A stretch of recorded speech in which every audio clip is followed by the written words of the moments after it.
और अब बात उस खबर की जिसकी चर्चा इस वक्त पूरी दुनिया में है। एक ऐसी बहस जो अब तक कूटनीतिक इतिहास में कभी नहीं देखी गई। ये बहस ट्रंप और जेलेंस्की के बीच की है, वो भी ढेरों कैमरों के सामने हुई। अमेरिका के व्हाइट हाउस में कल ट्रंप और जेलेंस्की सीधा आमने सामने आ गए। दोनों के बीच हुई मुलाकात तीखी बहस में तब्दील हो गई और अब इसको लेकर यूरोप से अमेरिका तक में बड़ा हड़कंप मच गया है।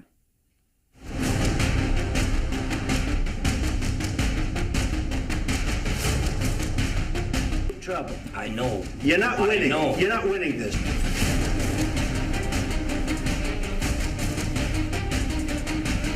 You're in no position to dictate.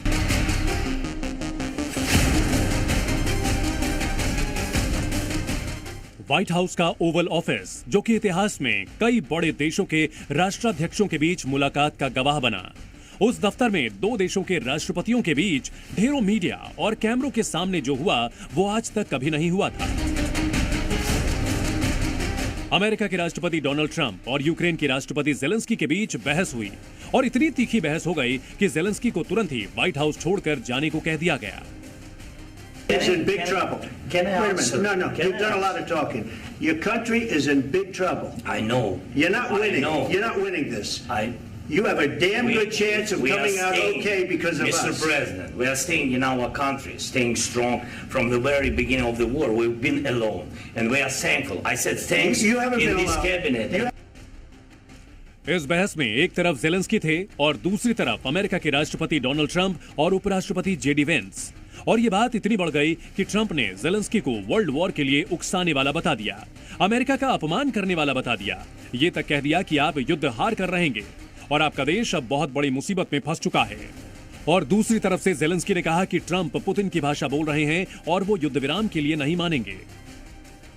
दरअसल जेलेंस्की ट्रंप से मुलाकात के लिए ओवल ऑफिस पहुंचे थे, जहां दोनों के बीच 35 मिनट तक बातचीत शांतिपूर्ण तरीके से चली, लेकिन फिर युद्ध विराम को लेकर बहस छिड़ गई। जेलेंस्की ने सीज फायर के लिए रूस की कमिटमेंट पर संदेह किया, जिसके बाद उपराष्ट्रपति वेंस ने उन पर अमेरिका के अपमान के आरोप लगा दिए। बस फिर क्या था, जेलेंस्की ने ट्रंप को अमेरिका का नाम लेकर कुछ ऐसा कह दिया जिससे वो भी बुरी तरह भड़क गए। During the war, everybody has problems, even you. But you have nice ocean and don't feel now, but you will feel it in the future. God bless. You don't know that. God bless. You don't God know bless. that. You will not have a war. You're in no position to dictate what we're going to feel. We're going to feel very. You've had problems bringing people into your military. We have problems. And do you think that it's respectful to come to the Oval Office of the United States of America and attack the administration that is trying to prevent the destruction of your country? A lot of questions. No, in this even entire today, meeting, you said thank you. Even today, you went to Pennsylvania and campaigned for the opposition in October. Offer some words of appreciation for the United States of America and the president who's trying to save your country. बस इसके बाद दोनों के बीच ये बहस बढ़ती गई और इतनी बढ़ गई कि ट्रंप ने ये तक कह दिया कि वो इस तरह काम नहीं कर सकते। You're gambling with the lives of millions of people. You're gambling with World War III. You're gambling with World War III. And what you're doing is very disrespectful to the country, this country, that's backed you far more than a lot of people said they should have. Have you said thank you once? You think that if you will speak very loudly about the war, He's not speaking loudly. Your country's in big trouble. Can I Wait a answer? minute. No. You've done a lot of talking. Your country is in big trouble. I know. You're not winning. I know. You're not winning this. We gave you, through this stupid president, $350 billion. We gave you military equipment. And your men are brave, but they had to use our military. What about if you didn't have our military equipment, if you didn't have our military equipment, this war would have been over in 2 weeks. In 3 days, I heard it from Putin. In 3 days, this is something maybe new. less. In 2 weeks, of course, yes. It's going to be a very hard thing to do business like this. I tell you. बहस हुई तो सब हैरान रह गए। वहां बैठी Ukraine की एम्बेसडर ने तो सिर ही पकड़ लिया। उसके बाद दोनों नेताओं की प्रेस कॉन्फ्रेंस रद्द हुई और जेलेंस्की तुरंत ही व्हाइट हाउस से निकल गए।